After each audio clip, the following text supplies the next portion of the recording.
রাকিব, নিত্যপণ্যের দাম সবজির বাজারে সবজি সহ আসলে বলতে গেলে যে চড়া দামে বিক্রি হচ্ছে। বিশেষ করে যেসব সবজি এই দেশের বাইরে থেকে আমদানি করতে হয় সেসব সবজির দাম কিন্তু উচ্চ দামে বিক্রি হচ্ছে।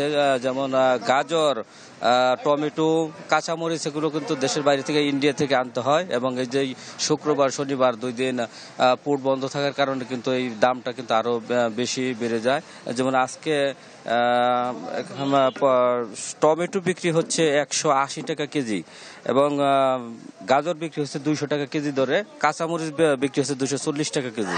অর্থাৎ এই তিনটি সবজির দাম কিন্তু একদম উচ্চ মূল্য রয়েছে। এছাড়া স্থানীয়ভাবে যেগুলো উৎপাদন হয় সেই সবজির দামটা একটু মোটামুটি দামটা কম রয়েছে। আমি যদি একটু বলি যে আজকে যে মানিকগঞ্জ বাস স্ট্যান্ডে তরকারি বাজারে গুলালু বিক্রি হচ্ছে 60 টাকা, পটল বিক্রি হচ্ছে 40 টাকা কেজি, ঢেঁড়স বিক্রি হচ্ছে 60 টাকা, বেগুন 40 থেকে 60 টাকা, উস্তা বিক্রি হচ্ছে 80 টাকা কেজি, কারকল বিক্রি হচ্ছে 80 টাকা। এছাড়া শশা রয়েছে, শশা বিক্রি হচ্ছে 50 টাকা কেজি। আর একটি নতুন সবজি ফুলকপি, সেটির দাম একটু বেশি রয়েছে, সেটি কিন্তু বিক্রি হচ্ছে 80 টাকা কেজি দরে। কুমড়া প্রতি পিস বিক্রি হচ্ছে 40 টাকা, দেশি লাউ বিক্রি হচ্ছে 30 থেকে 40 টাকা। অর্থাৎ সাধারণত ক্রেতারা তারা কিন্তু বলছেন যে সবজির দামটা কিন্তু বেশি রয়েছে, এবং যেভাবে দাম রয়েছে তাদের কিন্তু ক্রয় ক্ষমতার বাইরে চলে যাচ্ছে।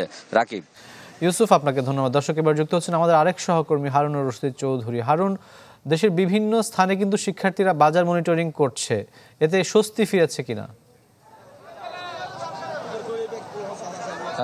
আসলে বিভিন্ন জায়গায় বাজার মনিটরিং করলেও মূলত এই কাঁচা যে বাজার, আসলে বিশেষ করে কাঁচা তরি তরকারি বাজারে এখানে এখন পর্যন্ত শিক্ষার্থীরা আসেনি বলে এখানকার ব্যবসায়ীরা আমাদেরকে জানিয়েছেন।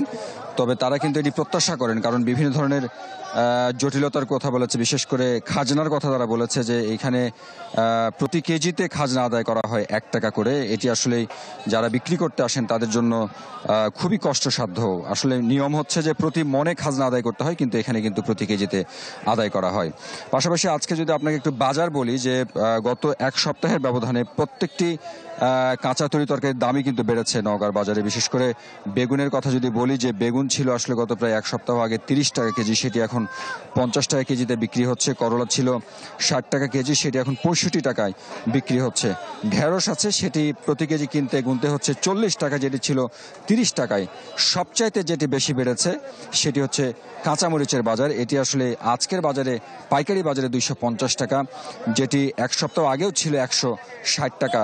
বলা হচ্ছে যে এটি খুচরা বাজারে যাবার পরে 300 টাকা পর্যন্ত কিন্তু লেগে যেতে পারে আজকের নওগাঁর বাজারে। যার কারণে সবকিছু মিলিয়ে এখানে শিক্ষার্থীদের যে মনিটরিং ব্যবস্থা কিংবা সরকারি যে মনিটরিং ব্যবস্থা, সেটির কিন্তু একটি জোর দাবি জানানো হয়েছে এখানকার ব্যবসায়ীদের পক্ষ থেকে। একটু আগেই বলা হচ্ছিল, একজন কৃষকের সঙ্গে কথা হচ্ছে, তিনি বলছেন যে তারা আসলে যে দামে বিক্রি করে যাচ্ছেন সেই দামের চাইতে আসলে অনেক বেশি দামে কিন্তু এই বাজারগুলোতে মূলত এই কাঁচা যে তরি তরকারি আছে সেগুলো বিক্রি করা হচ্ছে। যার কারণেই এগুলোতে মনিটরিং ব্যবস্থা যদি জোরদার করা যায়, একদিকে যেমন কৃষকরা আসলে লাভবান হবেন, অন্যদিকে এখানকার যারা ব্যবসায়ী আছেন তারাও কিন্তু ক্ষতির হাত থেকে বাঁচবেন। দুটি কারণের কথা বলা হচ্ছে এই তরকারির দামের পেছনে। একটি হচ্ছে যে যেহেতু একদমই শেষ মৌসুমের শেষ অংশে আমরা আছি, যার কারণেই এই যে যোগান সেটি দ্রুতই ফুরিয়ে আসছে। পাশাপাশি হচ্ছে এই কয়েকদিনের টানা বৃষ্টি, এই বৃষ্টির কারণে আসলে সবজির যে গাছগুলো আছে সেগুলো ক্ষতিগ্রস্ত হচ্ছে। এই দুটি কারণে মূলত আসলে এই সবজির দাম কিন্তু বাড়ছে বলে এখানকার কৃষক এবং ব্যবসায়ী তারা কিন্তু বলছেন। মোটামুটি এরকমটা ছিল নওগাঁর সবজি বাজার থেকে।